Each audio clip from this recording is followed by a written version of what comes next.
ایک گاؤں میں علی نام کا لڑکا رہتا تھا۔ علی بہت شرارتی تھا اور ہر روز اپنے دوستوں کو تنگ کرتا تھا۔ ایک دن علی نے فیصلہ کیا کہ وہ گاؤں کے بڑے درخت پر چڑھے گا جو بہت اونچا تھا۔ دوستوں نے اسے روکا لیکن اس نے کسی کی نہیں سنی۔ جیسے ہی وہ درخت کے اوپر پہنچا، اچانک اس کا ہاتھ پھسل گیا اور وہ نیچے گرنے لگا۔ خوش قسمتی سے ایک شاخ نے اسے پکڑ لیا لیکن وہ خوف زدہ ہو گیا۔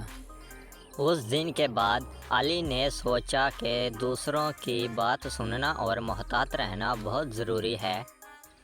اب وہ اپنے دوستوں کے ساتھ کھیلتا تو تھا مگر کسی کو تنگ نہیں کرتا تھا اور ہر کام سوچ سمجھ کر کرتا تھا۔